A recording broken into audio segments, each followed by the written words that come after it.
Yo. What up? What up? We back, baby. Let's go. Let's go, man.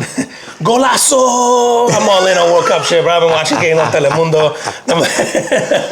Man, I was on vacation this last week, man, and spent some time over in Wiki Wachi. Shout out to Wiki Wachi, man. For those of y'all who don't know about that, nice spring over there, man. Got a nice verbo on the spring. It was cool doing some kayaking. Nah, we gonna bleep Verbo out. Y'all gotta pay for that plug. But yeah, man. So, but while I was over there, man, my mother-in-law is into the World Cup. Oh, word. And my Spanish, leaves some shit to be desired. So you're the resident coconut, man. You got your head. But I gotta say, man, watching that shit on Telemundo is the way to fucking watch it, bro. It is absolutely the way to watch it. The guy that goes, go! I'm like, yes! It's like, I don't know what the fuck he's saying the rest of the time, but that dude, I don't know what his name is. Shout out to that dude. Shout out to go! Yeah. That dude makes it fucking exciting as fuck. Bro, you could score in the second minute of the game in a minute 87. He's still going, go! That's definitely the way to watch it. Yeah, I'm all in. I love World Cup, man. You know me, man. I love any sports with a sense of urgency. Oh yeah. And as soon as they get I missed the first week or two of the World Cup. Yeah. But once they got to those last games of the group, where it decided a lot of groups and stuff, and then the knockout games, I'll watch as many as I can, man, on the knockout stage now, man. And it sucks. I'm like at work for the day ones or whatever, but I would, I love. The other night I'm like watching Algeria and fucking Austria, like Germany light or whatever, and it's like Germany. And I'm like, when the fuck else am I ever gonna watch Algeria? And I'm going, this is insane. It's amazing. I love the World Cup, man. Well, we're gonna talk more about the World Cup. First, welcome back everybody to the Carpet Footman Podcast. He's Juan and I'm Sean, and every week we get together, have a few drinks, talk about things going on in the world, try to focus on things making an impact, whether they be good, bad, or otherwise. Hit it with a drink of the day. Man, we going with an oldie but goodie, and probably the signature drink of the pod, fucking signature drink, man. It is a signature drink. It is our signature drink, which we hang. We just having an old fashioned today. That's it. We're having an old fashioned with bourbon for the first time, with this specific bourbon for the first time. Yep. So Old Elk, which oddly enough, so we've had Old Elk with a sherry cask, and I think we did it on the pod once, maybe the sherry cask one. But it's one that we've had off air a bunch, and we love that one. And it was the first time we've had just a blended straight bourbon whiskey from Old Elk. Lower price point than the sherry cask, definitely different. Yeah, but still good, But that sherry cask one, man, is oh my god. So this is like a third of the price of that one. Oh, is that right? Okay. Yeah, it's kind of what made me pick it up because we like the other one so much, but it's one of those where we started at the top and we're working our way back. However, still good. Sub $40. I think I want to say. Nice. I think 39 or 38 or something for the bottle. So just standard old fashioned, but we like to do orange bitters.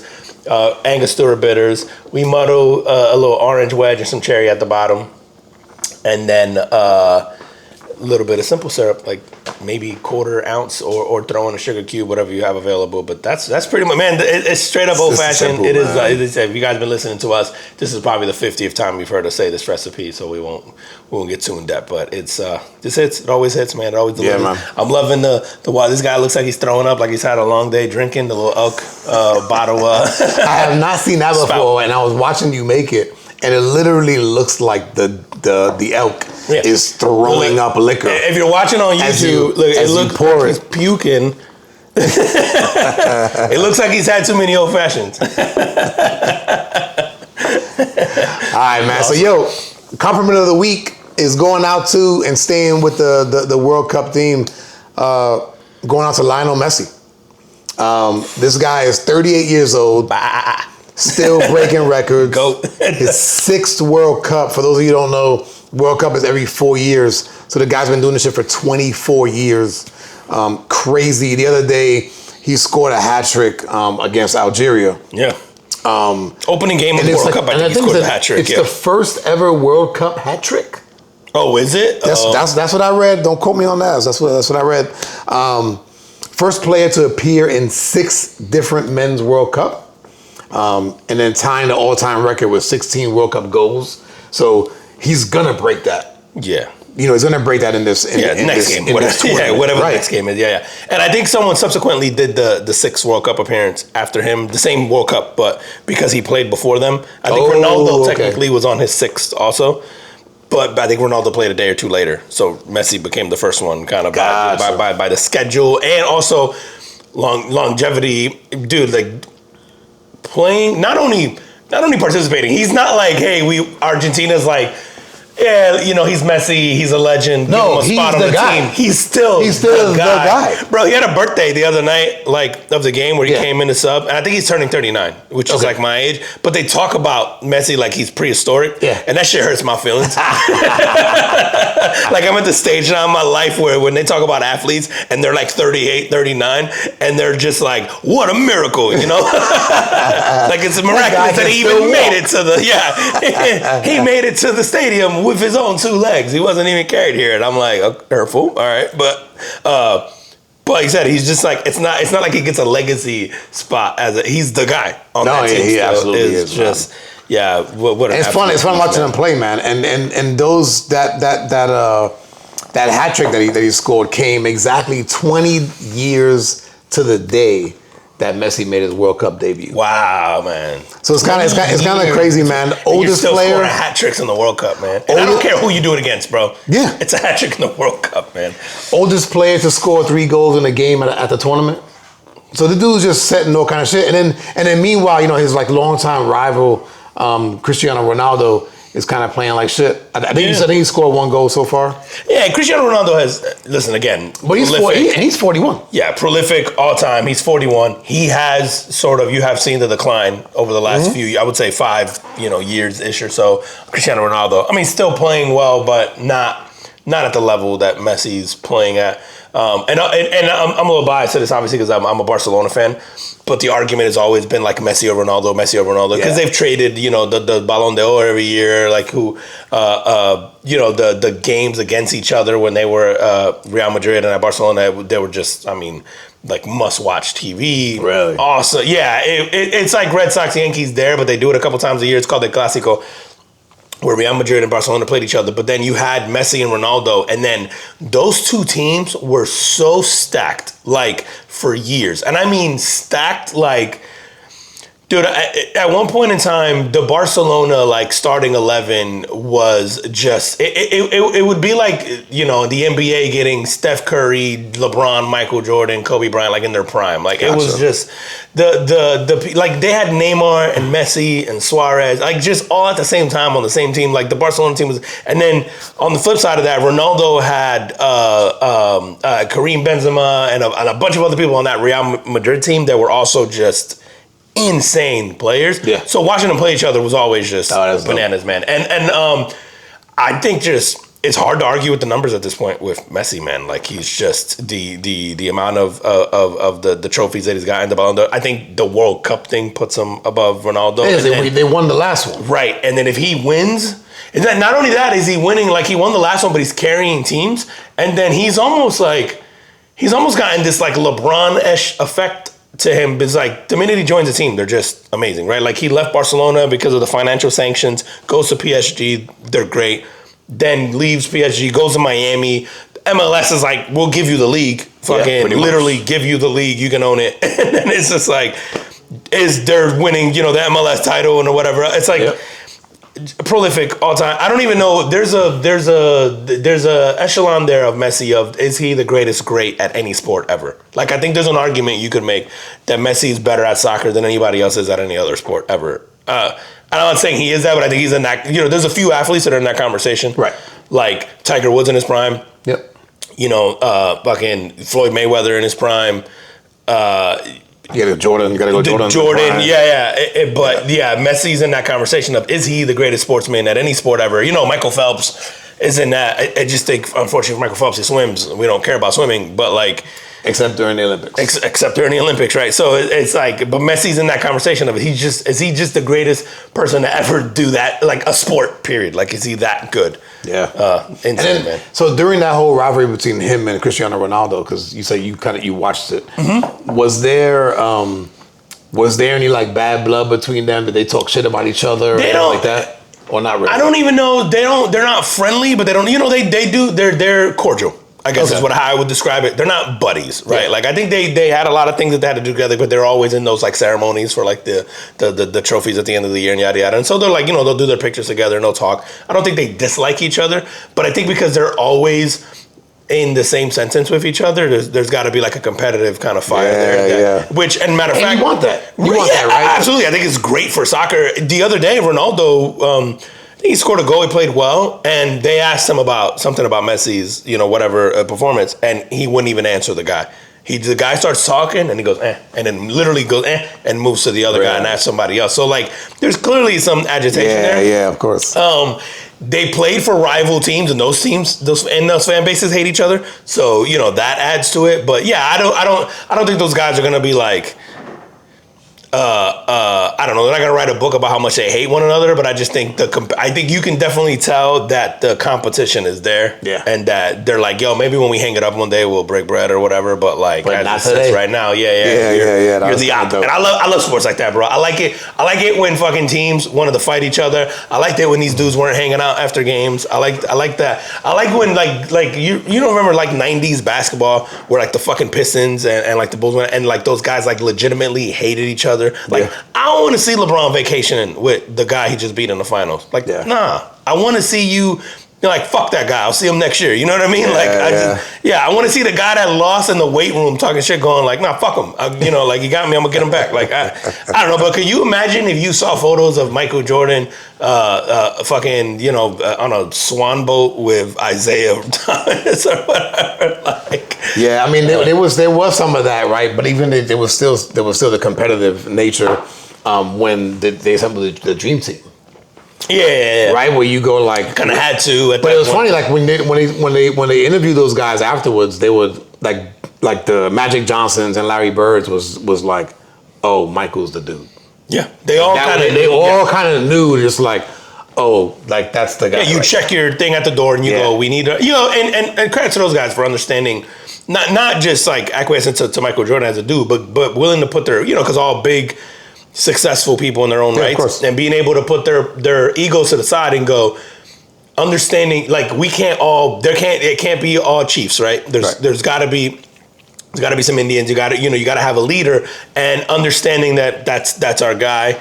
No matter what we think about our game, our style, our play, or whatever the competitive juice is going, we need a leader. That's our leader. We understand that. All right, now how do we go accomplish it? You know, and that's not easy to do, man. So I give those guys credit when they're willing to. Well, dude, I got a story here of staying with soccer, man, of a guy who was not the man, right? Like 40-year-old dude, journeyman, plays for Cape Verde. He's a goalkeeper. Okay. Last name is Vozina.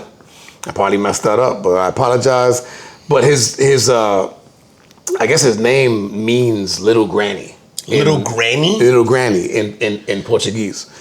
But he was, like I said, like a journeyman, 40-year-old journeyman.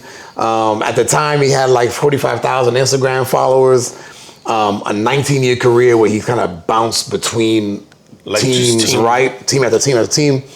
So they had that game against Spain, where it ended up, I think it ended up in a draw. 0-0, yeah. Right. Yeah, he made some spectacular saves. 27 saves. But and he had a few that were like spectacular saves. Yeah. Which is crazy. So after the game, they showed him, man, like he was crying. And he said that he was crying when they interviewed him. He was like, yo, his grandparents raised him. And they died before being able to see him there. And then his mom couldn't get a visa approved in time to go watch to get to the game. Oh man! But the dude's Instagram followers went from 45,000 to 9 million. 9 in the fucking for him, bro. In one game. Ride that wave, get those endorsements. Great example. Change your life. Yeah, great example of somebody who just kind of stayed with it. Mm-hmm. You know, wasn't the best at his sport or maybe even his position, but just stayed with it, and at the age of 40, kind of gets this mega boost. Yeah, what an incredible story, man. Yeah, I was watching. There was a game that he did afterwards that he also played well in, man. And like, if you're a guy like that, like you said, journeyman, you kind of been through it. To shut out Spain, a favorite, right? I would say top 3, 4, like his favorite in this World Cup, right? Up there with France and England. To shut out Spain, and not only just the first World Cup for your country, you know, obviously his first thing, but on that stage, man, that's where the nerves are high. Like we just watched a great finish was it between Morocco and the Netherlands that went to PKs. And you know, we saw the first couple kickers miss, who are normally the best ones on the team, right? Like the first guys that go generally are the first. And it's just, you know, we talked about this when we were at the Knicks a few weeks ago. It is so different when there's something on the line, man, and bodies tighten up and all that. And so, like, credit to this guy to like. This is an entire 90 minutes of your adrenaline being just fucking at 1,000, man. Yeah. And yeah, just to log in, like I make 20 something saves. Like, this cortisol level is just, he lost like 6 years off his life, but I'm sure he'll be like, I'll take it. He was 40 when he entered the game, and he's 52 now. Yeah, it's insane. Good for him, man. What an unfortunate name, but but also maybe it helps. Maybe it helps, you know, and I hope, man, whenever I see stories like that, I go, yo, go set yourself up for life, man. Go, you take that 9 million followers, go get, it takes one endorsement to change the course of this guy's life and what he can provide for himself and his family and whatever. And so, like, you know, like, good for you, man. Like, I love seeing stories like that. And like I said, I like seeing guys get emotional, and it's weird. Like, you know, as much as we give dudes shit about crying, when I watch sports, I like it when it bothers you, man. Like, I'm like, I don't want to watch a sport and feel like I care more than the athlete, right? Like, I like when dudes are upset or dudes are crying or dudes like, you know, when you see guys lose like a Super Bowl and they're out there crying, or you know, the World Cup game, because it's like, yo, I got 4 years to try this again. Yeah. And it comes down to inches or a couple game or whatever it is. Yeah, like you see a lot of even in college sports, right? Yeah. Like, and man, I always use those moments with my kids to go like, yo, you see, like, that's because that guy left everything on the field. He's worked so fucking hard. You know, he's put everything he had into it, and they couldn't do it. Yeah. And that shit hurts. And it hurts, and it's frustrating, and it's defeating, and it's like, it's all that, man. It's so I like it almost, I don't know, it makes me feel better about, like, I just gave you 2 hours of my life to watch this fucking game. I want, you know, and to see the reaction. It goes like, okay, you gave it your all too, man. And it's why we watch, right? Like, we want to see people that are the best at what they do. Mm-hmm. I mean, we do that, even that shit happens at work too, right? You see people that are just really good at what they do, and it's inspiring. It is, dude. It's funny. Inspired is a good word. I love watching anybody who's either passionate or really good at something, no matter what it is, even if it's something I have absolutely no interest in. Yep. You know, like just hearing them talk or be passionate, or just witnessing just what, like, great, like, I don't know, just talent. And it's just, there's an appreciation that I have for, like, just talent and execution and all the stuff you said. I just like, even if it's something I don't care about. Yeah, and I love when you see talent and passion come together. Mm-hmm. You know, like that's when you see people just really thrive and become great at something, man. Good for them. Good for Cape Verde, man. Like have you seen pictures of Cape Verde? I have not. Shit looks fucking insane, man. I hope the tourism kicks up there too, because they made it to this World Cup, so hopefully that makes people want to visit. Because none of that shit was amazing. A country. Oh, amazing! Yeah. Okay. Looks like paradise. Oh, really? So yeah. so shout out to them. Cape Verde has less people, or about as many people as like Wyoming. So. Good for them, bro. Y'all can double check me on that, but I'm almost positive their populations are very close. Yeah, man. Like very similar. And yo, speaking, like, you know, when I was talking about him, you know, crying because his grandparents and his mom and stuff, man, it brought me back to, like, you know, this actually last week was Father's Day, right? Last Sunday, and actually I guess 2 Sundays ago now. Yeah. It was cool, man. I got. So my kids got me some stuff. My wife got me something. So my wife got me a picture, and I showed you off the air. She got me a picture, and it was my father who passed away, I guess 3 years ago now. Shit, it might be 4 years, man. Shit. No, yeah, dude, that was man. Remember when we discovered that whole shit. Remember that, bro? Okay, so yeah, you're right. Yeah. So it was like so he's been gone for several years, man, and so the picture was of my son sort of now and me now, but like I guess she used AI to kind of like put us all into a picture that looks really good. Yeah, no, it looks yeah, like it was legit. Like it was yeah, legit. it looks like one of them JCPenney photo shoots. But fuck, man, when she gave that to me, man, I started crying because I was like, yo, it made me like I was sad that he couldn't be here to see my sons because I was like, yo, he would be proud. Like you know, like I wish today. you could see, like I wish you were here now to see them to now. see them, yeah. You know, and that was cool, man. That's the thing I got. Were for they us. close? Yeah. So we used to. So actually, man, like one thing is that we did as parents was we was like, they're gonna know and be close to their grandparents. We made sure that we constantly go over to both sets of grandparents' houses on a constant basis, so that they would be close. They had to a good relationship with them. Oh, that's cool. Yeah. So that was cool. Another thing I got a. Have you seen the cheese grater? So NFL, you know, Chicago Bears because Green Bay Packers. Oh right? yeah, because the cheese heads. No, but the cheese grater. Oh, so the Bears have like a... Bears have a grater. Oh, that's hilarious. Fuck yeah. So it's like a blue and orange fucking grater. That's awesome. And then, man, I got two... My oldest sons wrote me letters. One, and it was funny, man. One of them... And these two kind of got me choked up too, man. But one of them thanked me for making his life easy, that all he could complain about was bad Wi-Fi. Whenever my kudos to him for having that wherewithal to realize, like, yo, man, like... Whenever my kids complain about fucking Wi-Fi in the house, I go like this. Good job, Dad. You pat yourself. Yeah, fuck yeah, bro. Good job, Dad. That's what they Talk your shit, King. That's what they have to complain about. Talk your shit. The other thing was, man, in the spirit of Latinos fucking bullying each other, sometimes, you know, like when they be acting like punks, I'll be like, man, you fucking bitch ass, you know, right? And so in the letter, it was cool. In the letter, he goes, yo, thanks for, he goes, every time you call me a bitch ass, he goes, it actually pushes me and makes me better. Good, man. So and I was like, yeah, so it was like... Bullying your kids fucking works, bro. Bring back bullying to your kids. And then my other son, man, I'll close this off with this one, complimented me on, and it's one of the things that you've told me before, and like I kind of like, you know when you kind of know something, but you go like, it's not a big deal.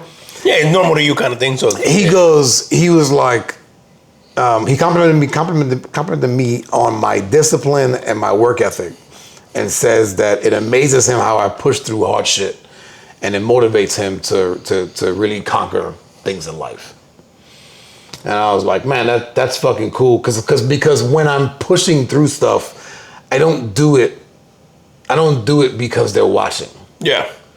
Right? Like I just do it. Just doing it. Yeah. So it was cool. It's interesting man, too, and you think this is a perspective that they're having now, you know, because I know two of them are out of high school, they're college. Yeah, right. And do you think there are things that, like every kid at the time or as teenagers, I don't want to say rebellious, but maybe they don't look at you in that same light, and now looking at you through this lens where they're grown-ups, maybe have a different appreciation of what it is that... Maybe, man. I will say my two oldest have always been really good about, especially on Father's Day and stuff, man. Like they'll write me something that'll be sort of heartfelt. Yeah.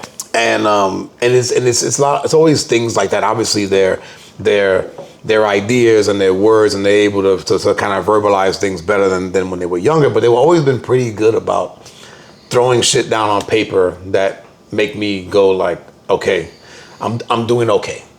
Okay. You know, like I'm doing okay. Yeah. I'm doing okay by them. They're like good reminders where you're like, okay, yeah. Because it's really easy, I think, for us to, he said, just you don't do it for the pat in the back, but to even not think about it and just push on.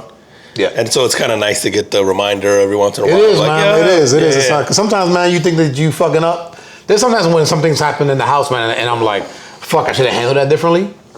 Yeah, we all have those. Yeah. Yeah. But try not to beat yourself up too much, right? And just know as a father, like, we're doing our best. Yeah, I'm having one of those moments, I think now with my son, because I'm hyper aware that I'm harder on him than my daughter, for sure, right? And for like a lot of the reasons that you and I talk a lot off air, kind of like, and so there's a lot of reasons for that. But now I find myself going, I want you to enjoy being a child, and I want to allow you to have that innocence and that freedom and that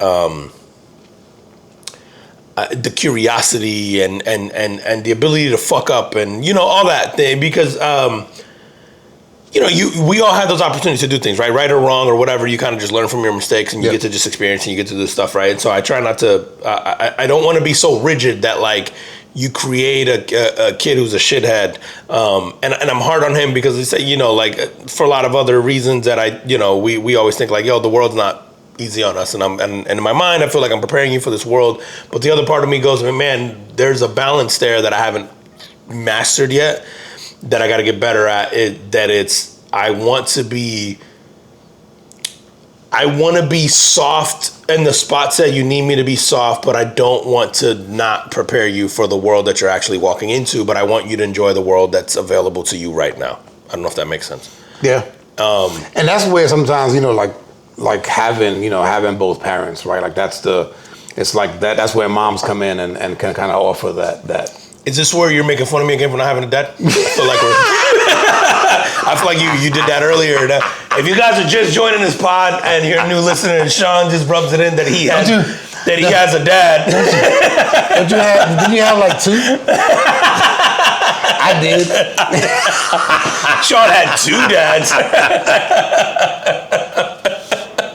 Yo, it's so funny, man. Like the impact that guys have on boys. Yeah, like that adult males. I know you talked about. It is absolutely necessary. Man. Yeah. And I've had a few male figures in my life, man, that have really like impactful, like big time impactful. Yeah, dude. There's such a role that the moms and the dads play that are very different and very necessary for both, I think, girls and boys.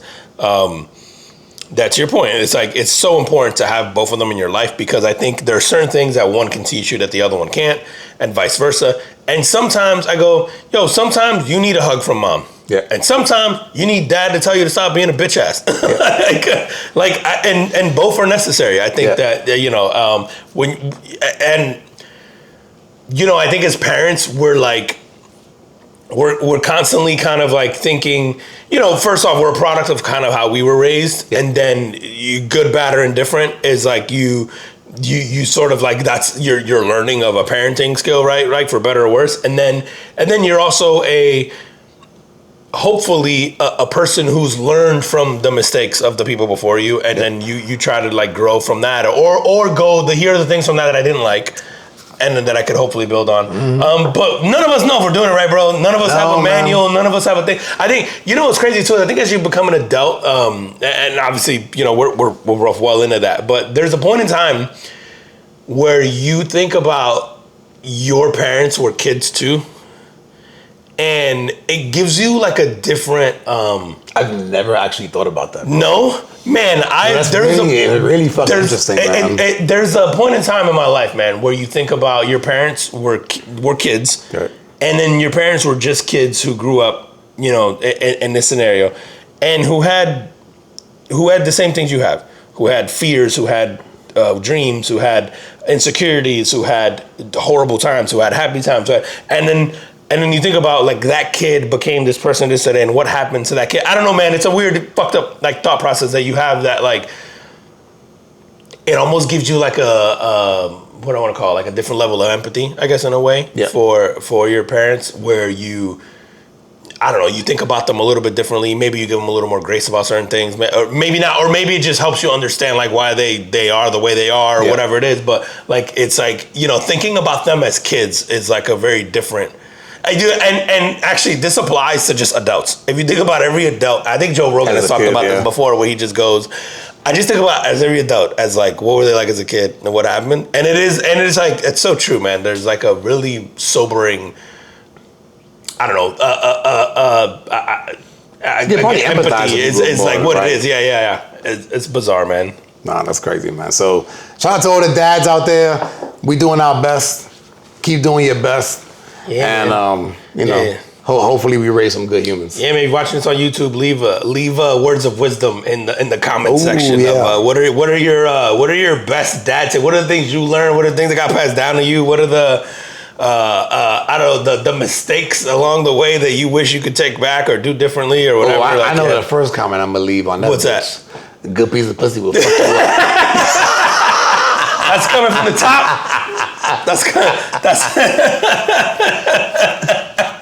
That we gotta get shirts printed to say that. Like we have to. That's merch. That's the first merch drop.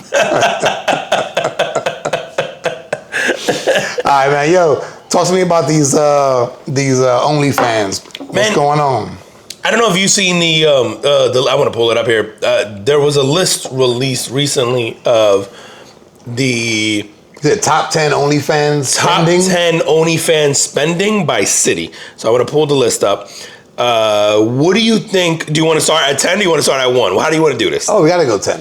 You got to go 10. I need the countdown. All right, countdown. So countdown will give you Las Vegas. Yeah, number 10 is Las Vegas? 10 is Las Vegas. Wow, okay. Is where they spend money on OnlyFans. So then I'm thinking... I'm a little surprised. Just off of that. Yeah. Number 1 has got to be like Alabama or Mississippi or... Ooh. No? Here's the thing. Those people ain't got disposable income. Yeah. I'm going to tell you, ain't none of those people on the list. God damn. Okay. You need disposable income to spend OnlyFans money, bro. Them subscriptions ain't cheap. So Las Vegas, which I would say surprises me because I think of Las Vegas and I think of the access that you have to like just real life shit. And maybe this is a different conversation of what people are looking for in this, but it just seems bizarre to me that people in Las Vegas are just paying for OnlyFans subscriptions. Like bizarre. But anyway, Las Vegas. Number 9, St. Louis, Missouri. Okay. Number 8 is Seattle. I can see that. It's fucking cold. It's rainy all the time. You just stay indoors and jack off. I get it. I'd just be like, why you gotta pay for it? Yeah. But go ahead. That's a whole nother. Yeah, go I feel like that's a whole episode we gotta do one day. Like, we're gonna talk about that a little bit. But go ahead. Denver, number 7. Okay. Cleveland, number 6. Okay. I'm shocked that there's internet connection in Cleveland that can handle OnlyFans content. Minneapolis, Minnesota, number 5. Very surprising.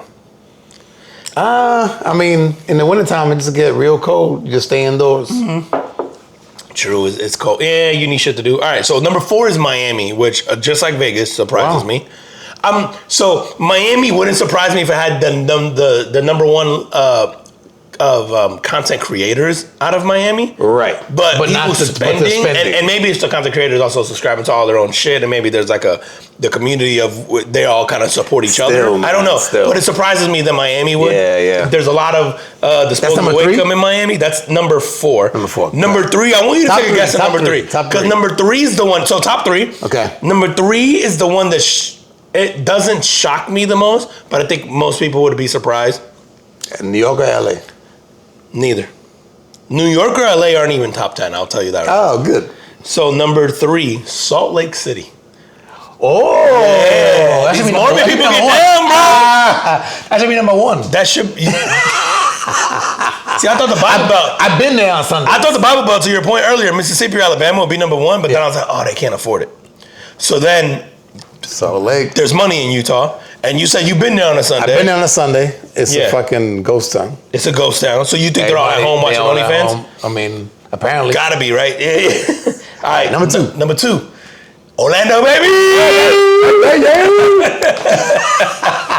Y'all just joining us. We're in Orlando. Why? Y'all some fucking freaks in Orlando. Why are you spending money on OnlyFans content? Why? You know the internet has porn for free. Also, go outside. Talk to people. Right? Like, go to a library. Go to anywhere, man. Go to the gym. Go to Publix. All right, go get a pub sub and a date. Walk around Lake Eola on a fucking Sunday. I don't know. Yeah, do literally anything, guys. Fucking get out there like that. All right, what's up? Number one. Number one. This surprised me a little bit, and I want to know. I wish this told me the type of content these people bought. Okay. Atlanta, Georgia is number one. Wow. So I go, is it gay porn? Because we know Atlanta. Is it a bunch of closeted dudes? Is there is there a big gay community in Atlanta? Well, Atlanta, the running joke is that all the black dudes in Atlanta are gay, and then if they're not outwardly gay, they're closet gays. So I'm surprised. I wonder how this correlates to Grindr subscription. Yeah, no, man, I wouldn't. Dude, and here's the thing with OnlyFans. I don't like what I don't get, I'll take a guess at this, right? It's like you said earlier, like porn is free, right? You can get that shit all day long. You can go on any of these social media. I mean, hell, there's porn on X. Yeah, everything. No, like there is, like it's just like if you just want to see women, like it's all over the place. It's in your face, whatever. Why would you pay for it? The only thing I could think of is that they want the stuff that they can't have. Man, and you know what I think about with this is it the same reason we pay for music subscriptions now and movies and streaming services? Why? Remember there was a point in time when we bootlegged everything? Easy. But there was a point in time where we bootlegged everything. Yeah, but bootlegging is hard. But I think is getting a specific actress in porn harder. And so you go, I gotta go to this thing and I gotta go to all these sites. If I just pay my $20 a month, I can get it whenever I want and it's right there. I guess. Is it that? No, I don't know if that's exactly it, but that's I'm trying to correlate it too because I go, why the fuck do we pay for music now? And then I go, oh, music made it easier to do that than to go to and pirate a CD because now they go, well, for $10 a month, you could have everything ever, and so now you're like, well, I don't want to spend 2 hours to download an album. Like, cool, I'm good. Like, or have to track it down and make sure I don't get a fucking virus. You know what's funny, man? Even at that rate, like, I was never spending $120 a year. Even at $10, which I pay more for my music subscription. I do too, because right? like the family subscription, right? Correct. Like the kids and stuff, yeah. But it's like even at $10 a month, I was never spending $120 on music a year. But we gladly do it now. But I gladly do it now because what they figured out, get everything. Well, you get everything. Oh, at least but what they figured out was they sold you time. Yeah. And I think that's the thing is what they did was think we're paying for music. We're going, it's easy. There's no resistance. The friction has been removed. You sold me time. Dude, if you think about almost everything in this internet age, all of it has sold us time. Uber sold us time. Uber Eats has sold us time. Instacart has sold us time. The social media has sold us time. An extent, right? It's like I could write you a fucking 4-page letter and mail it to you and send it to you, or I can pick up my phone and then I can record myself and I can send it to you and I can tell you exactly what happened or about my day, and it's instant. And it's I'm not sitting there and taking. They sold us time and are stealing time. Yeah, right. Yeah, it's right. It's both, right? Double dipping, fucking. Social media. But yeah, I don't know, the whole, I'm always like perplexed why anybody would pay for it too. And the only thing I can think of is like, I got to start thinking about it the way we think about every other commodity. And it's like, they just remove the friction and go, you're just telling me time. I don't have to scroll through 1,900 pages at Pornhub. I've never done that. I'm just saying that sounds like what people would do to find the right video. Or find the right actress or whatever the fuck you're looking for. That's the only thing I can think of that makes people pay. Because, I'm with you. I'm going, who the fuck pays for porn? Like, it's such a weird... Go outside, guys. Please, get some sun. All right, get out of your mom's basement. Go high five some people. Have a drink out there. Go to the library. Join a club. I don't know. Do something, anything, man. Go Speaking out there. of fucking basement, man, the fucking... like, one of my sons is really into video games. And he watches these, like, tournaments. Okay. Like, they won't televise them, but they'll be on YouTube or whatever, right? Yeah. And... the tournaments, so like the guys that are really like famous on these games, they all are super pale. They look like they are, bro. They're either really overweight or really skinny. Yeah, right. And they're really skinny because they're taking a fuck ton of those energy things and all that. Yeah, they're on Adderall. or Coke. But it's funny, man, when you go like, man, like and these are some of the guys that are sort of being idolized, at least in some aspect. Yeah. And it's like, man, just get out of the house every once in a while, man. Get some vitamin D from the sun. Yeah. Not from a pill. Nah. Oh, I thought you were gonna say not from OnlyFans. Because they work both ways. There's dudes with OnlyFans accounts too. It's just not as popular as the. Yo, homeboy from Cape Verde got to start a little granny OnlyFans.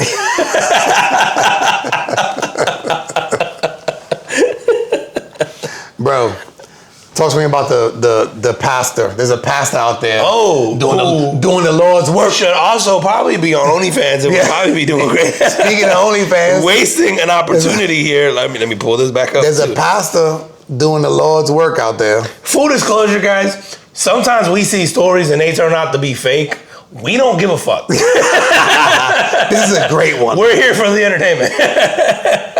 So I have done zero research on this. Now, I'll tell you this. The guy who edits our videos, if it's fake, he will call us out. Yeah. So if y'all watching the video, he might be flashing some fake shit up there. Shout out to the Carbon Footprint, Jamie.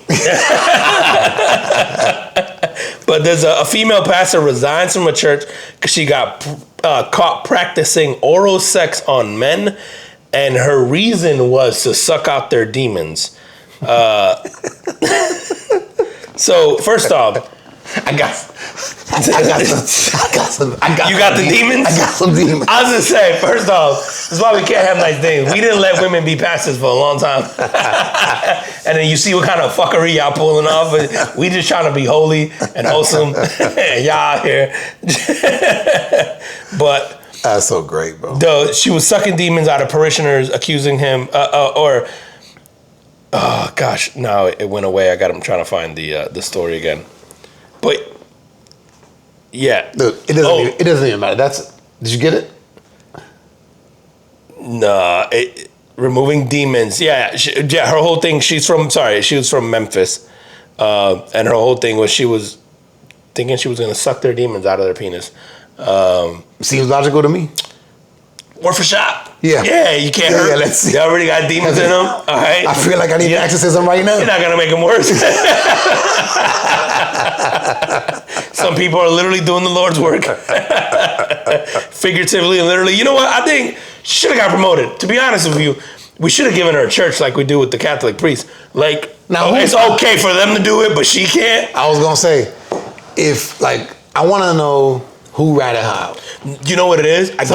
Somebody's wife found out or something like that. It's gotta be. Women hate each other, bro. Yeah. Women, matter of fact, put a pin in that because I want to get back to the women hating each other. But I think that they were upset about the age because there was people who were of age and consensual, and the church doesn't like that shit. They were like, first off, we do it to people who still live home with their parents. That's only don't have pubic hair yet.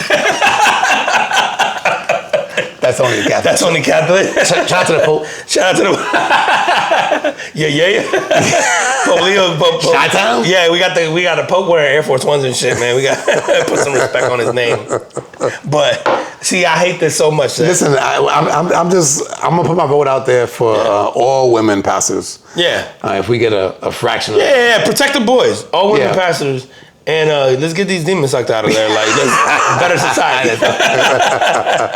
Like, let's focus on a more cleansed society. I think that we're not putting. You're right. We gave the men a long time, hundreds and hundreds of years. And they suck. The Catholic Church, the men have been in charge. You're right. Yeah, they suck. We gotta get. It's time. We gotta let women run the country, and we gotta let them run the church. Like, I'm with you. Listen, if you keep a dude drained, like we'll build fucking skyscrapers and solution fucking everything, and like we don't have time. We don't got time to be thinking about that shit. About it is weird how we're designed so much that if you keep us drained, we're the nicest and most productive. Yeah, people we don't want to fight. We don't want to fight. We don't want to do nothing. It's literally the answer to everything, and it's sad that it's that, but it is. We didn't design us. Take that up with God. Do you have a woman's name? Yeah. It's so wild, man. But Bro, it just made me think about talking about women hating women, and this is how much women hate women. They got me having to talk about the WNBA, and I hate them even more for making me do this. The WNBA, women hate each other so much that the WNBA has been handed the, we were talking before about this guy from Cape Verde getting a life-changing moment. Oh, right? yeah. The trajectory for his life has completely changed because of this moment he's getting. The WNBA a few years ago was handed Caitlin Clark and like Angel Reese and all these players as like rivals and yada yada that would compete for years to come.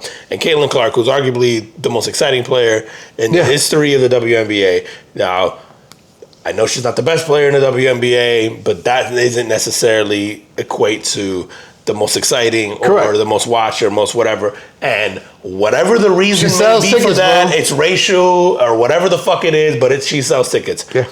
The WNBA women are too stupid to like go, oh, this is good for us long term. Instead, they get caught up in their little catty bullshit and they've been fucking her up, right? They've been fucking her up. Yeah, she's not officiated the right way. The WNBA, for some fucking reason, again, worst commissioner in the history of sports, keeps Caitlin Clark off a poster of the 30 best players or whatever, the 30-year anniversary of the WNBA. Doesn't include Angel. Yeah, why would they do that?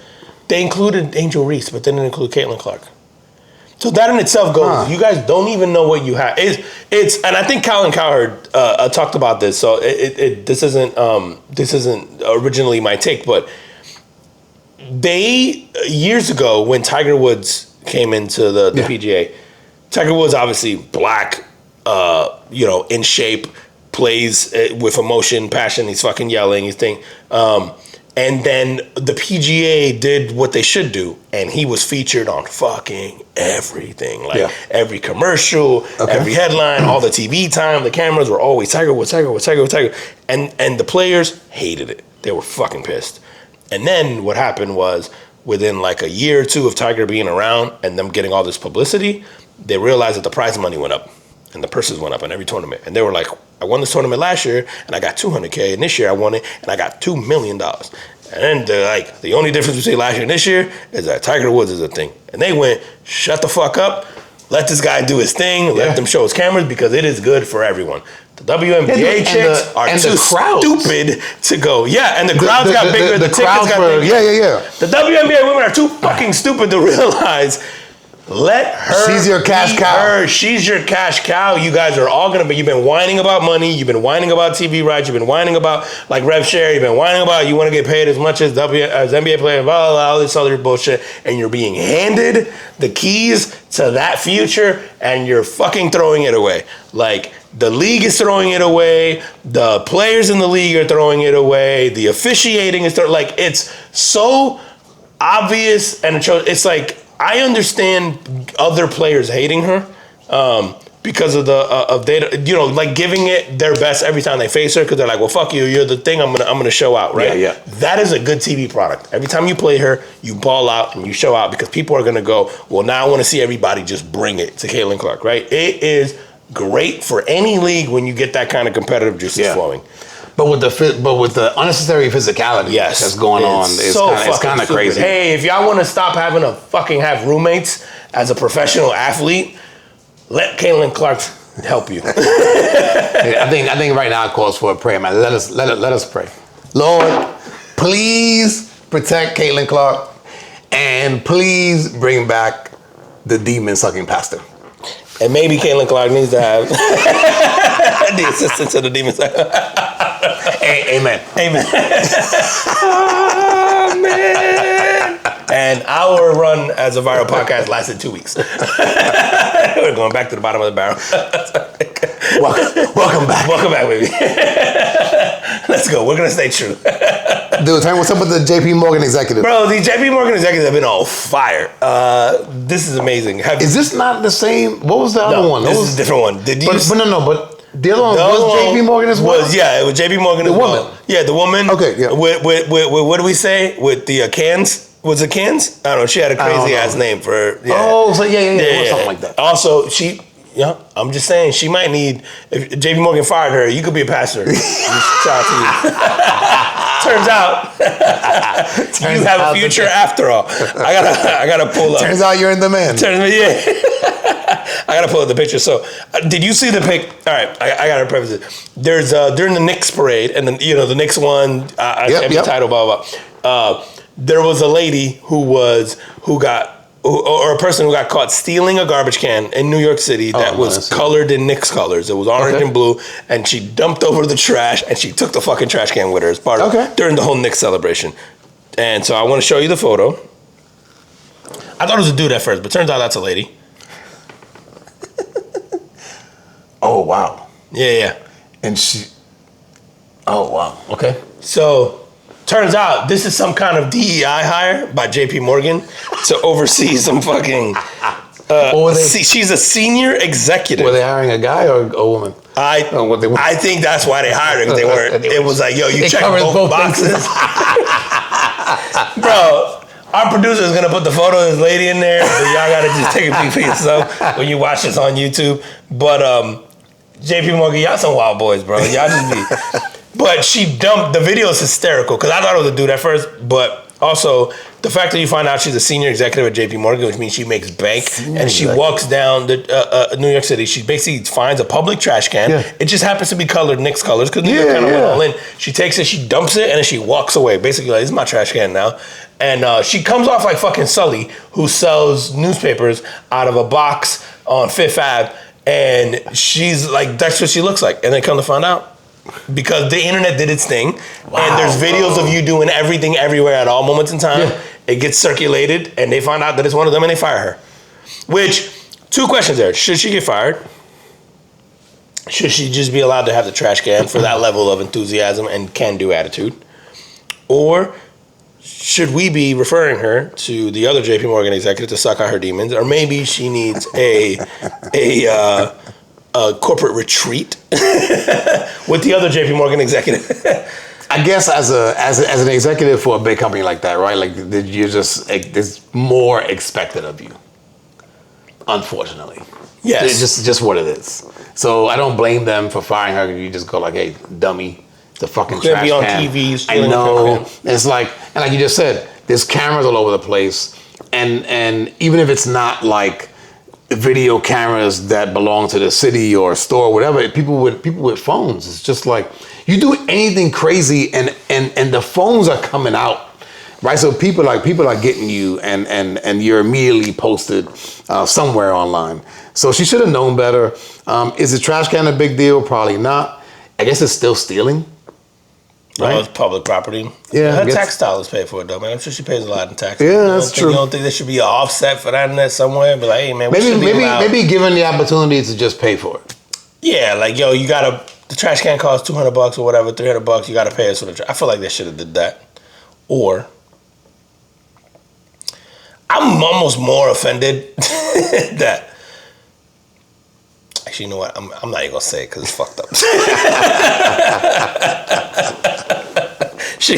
Whatever I was gonna say, she looked like. I'm gonna show you. Just like take that picture. Like a cartoon character, bro. Bro, nah, she looks like somebody's rabbi that I know. I'm just gonna leave it at that. Look at the. Oh, I don't know who you talking about. Oh, see, we're gonna have to take this one off. We're gonna have to take this one off air because.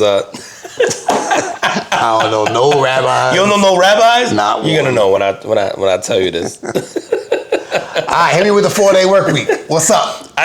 Dude, this thing is getting some traction. I don't think it'll ever pass here, but Bernie Sanders. So this has been I want to say something that's about 80 years in the making. Okay. To when we kind of enacted the traditional, if you will, 40-hour work week. When was that? Was 80 years ago? 80 years ago. And there's a lot of reasons behind that, and a lot of the stuff back then, even the school schedule and all that. Yeah, really it all revolves around people needing to work and the factories and yada, yada, yada. Yep. Right? So it hasn't been overhauled in that long. So Senator Bernie Sanders introduced the 32-Hour Work Week Act, which would gradually reduce the standard U.S. work week from 40 hours to 32. 4 days instead of 5 with no reduction in pay. So I know that's probably the first question. When it was first introduced in March of 2024 alongside a House companion bill from Rep. Mark Takano, it would amend the Fair Labor Standards Act and phase in over a 4-year period. Okay.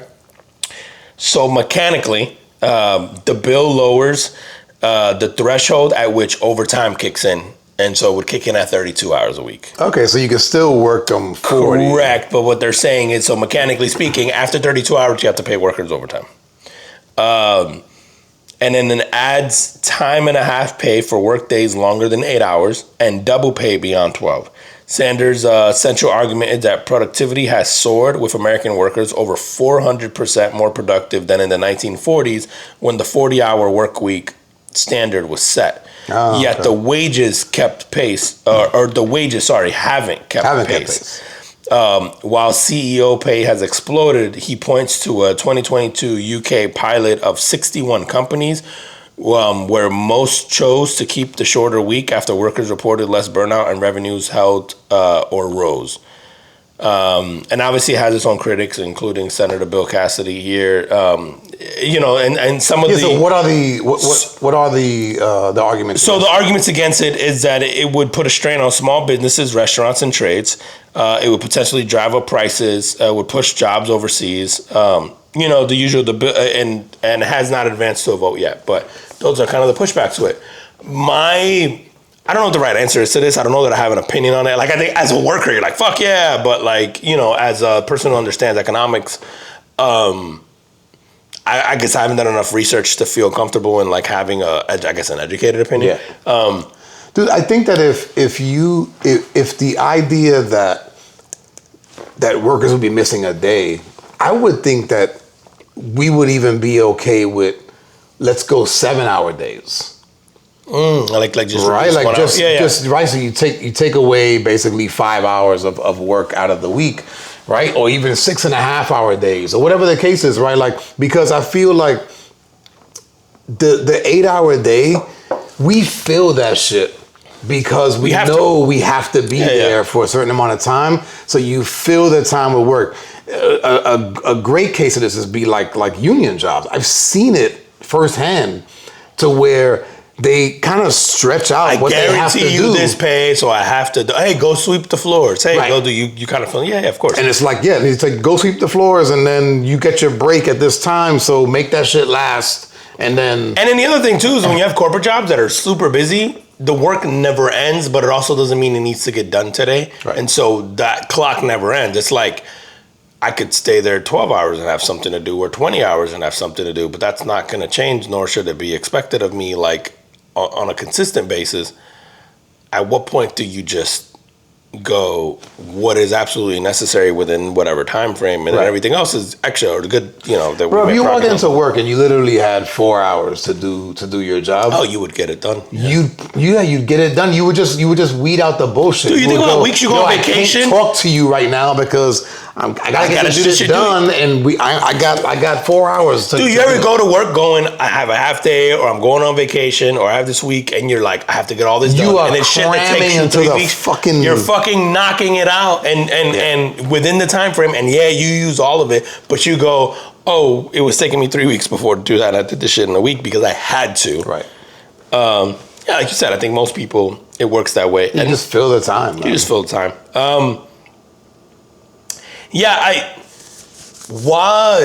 I think just anecdotally, it's something that I've observed a lot recently, and just like when I go out to eat or you go out for coffee or what, I'm really having a tough time understanding how businesses can even survive right now that are small, like the mom and pop. So I understand that aspect of it, but the other part of me goes, well, they're not surviving now, so what does it matter? You need to tackle that in a different way, and it isn't going to be the 32-hour work week. It's, man, I think about, again, like a small, I'll just use that as an example. There's a place in my building. It's like a bakery, coffee shop / thing, right? And you can tell that they're great food, great coffee, great a great bakery. Everything they do is really well done. However, the cost of rent is probably very expensive. The labor costs are obviously very expensive now. And so what you've seen lately is them trying a bunch of things, and you can tell that they're just trying to increase their revenue, right? Okay. Including raising prices on things. Like, there are things that are insanely expensive, and I do it because it's convenient. But when I look at the prices on the menus, like, there are certain things that you go get that you don't even look at the price because you know what they should be, and you're just like, yeah, whatever, and you just order.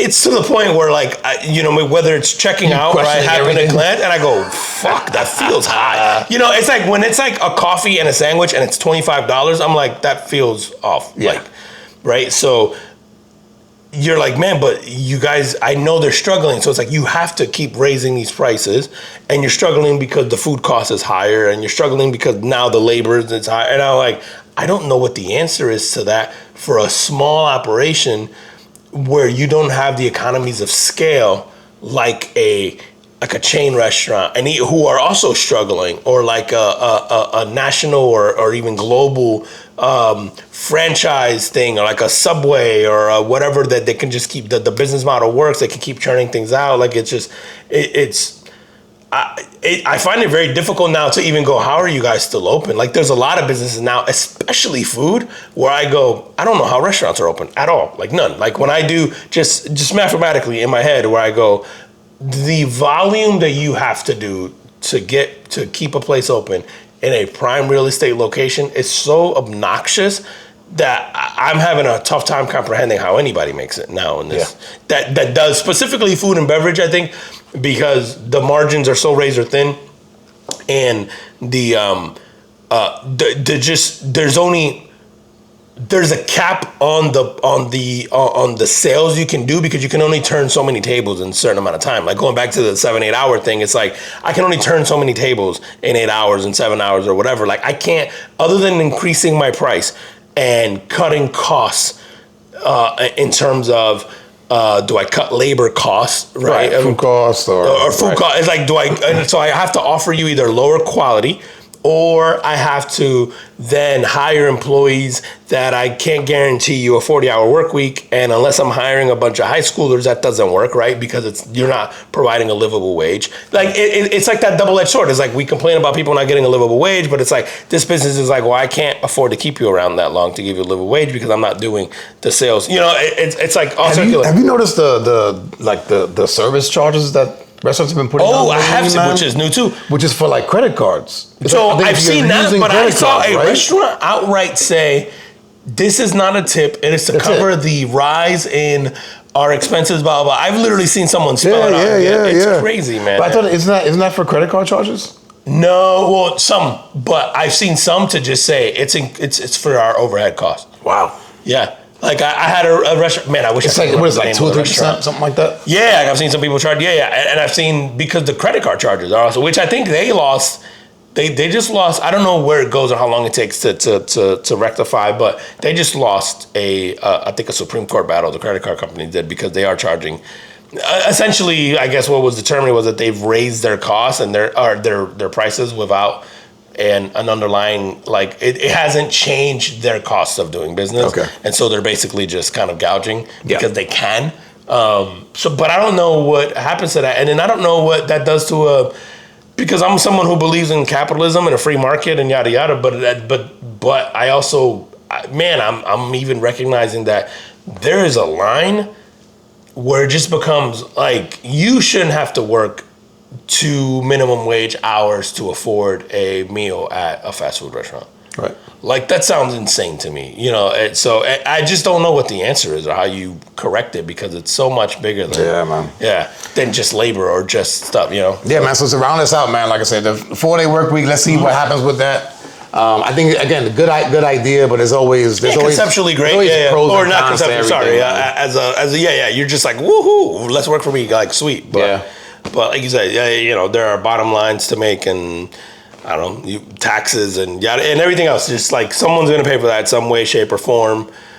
Where does that go? Right. Yeah. Like what are the downstream effects of that? So man, how we doing on time? Oh, we're right at an hour and 4 minutes, man. Perfect, man. Let's do our running segment now. Yeah. You can't bully a Latino kid. I got a couple. I know you got a couple. We got to read off. I guess when we get started. You want to do it? Yeah, I'll get started. Oh, you want me to get started? You got started last time. Let me see. Let me. You know, we can go back and forth. All right, go. Let's do it. Yeah. All right. Let me see this shit. Miss Maria Serrano 101. Appreciate you. She says, I know a guy that they call Sonrisa Colgate because he has fake teeth. And that basically is like a Colgate smile. Colgate smile. Yeah, you've used that before when you have somebody who has a hell yeah. I got one from Jose Guapo SP who said, I got so many questions for you, Jose, by the way. When I read this, you're going to go. You do too. All right, go. He goes, I was a volunteer at an orphanage for a year, and one of the teenagers there got an infection in his foot when he was young, and it permanently deformed his foot. His apodo, it means nickname, was Patachin. Which is leg chin for some fucking reason. Another was called Muñón after losing his forearm and hand in a bad farm equipment accident. Horrific.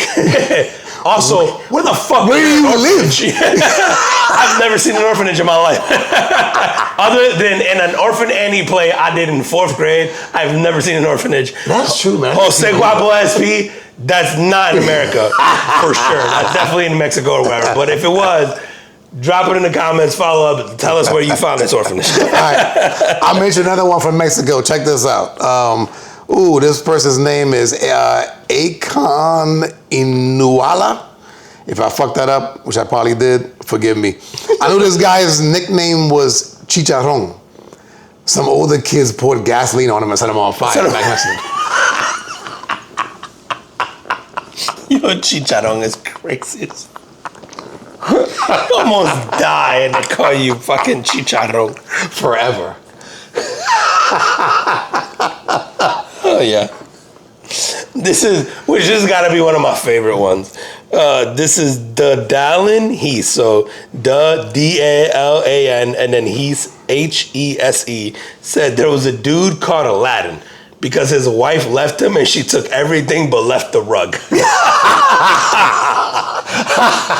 That shit had me fucking crying, and you guys agreed because that comment had over 1,100 likes. Just that comment on the post, man. So Aladdin, bro, and I love how we got Disney characters through this whole fucking thing. We had Aladdin, we had fucking Simba. There was one more now, but so many good ones, man.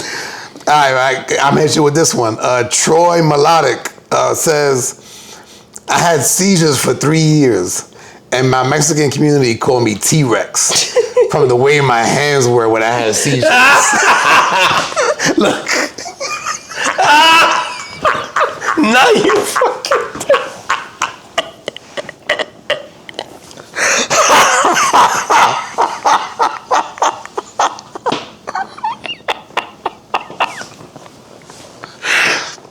Yeah. I should be more sensitive to that than I am. Oh my God, bro. Oh, it's so fucking good. All right, hold on. I gotta go with, oh, goddamn. Bro, yo, that guy just read his thing. His follower account's going up too, yo. Good for you, bro. Oh my God. Yo. When I was in middle school, we moved to a new neighborhood. There was this guy from the neighborhood who everyone called Chicles. He always had a little Pomeranian with him. Everyone called the guy Chicle, which is bubblegum, but no one knew the dog's name. No one bothered to ask. The dog is long dead since this was 25 years ago, but recently we saw Chicles and said hi. Turns out the dog's name was Chicle. Why the fuck did they call him Chicle though? It must have just been somebody. Somebody heard the dog, and then it just fucking came, and then it just became you Chicle for life. Shout out Chicle, let's go, bro. Sorry about your Pomeranian. Yo, and on that, tell them where they can find us. Carbon Food Podcast on IG, on TikTok, on YouTube, on Facebook, at Carbon FP Pod on X, and then all your favorite audio podcasts, book listening platforms, Audible, Geo7, Amazon Music, Spotify, Apple Podcasts, Google Podcasts, YouTube Podcasts, everywhere. Make sure you guys listen, hit subscribe, turn on the notifications, drop the comments, tell us we're idiots, tell us the nicknames, tell us any fun stories, tell us your recipes. We love new recipes. Just hit us up. Thank you guys for the support. Shout out to you guys who are taking the time to. There are literally over 300,000 interactions with the post about this. Insane. So literally hit us up about anything on any of our posts, man. We try to respond to all of them, but also we try to talk about it on the pod, or we try to get ideas from you guys. Absolutely. So shout out to you guys for taking the time. And as always, we appreciate you guys, and we'll see you next week. See you next week. Peace. Peace.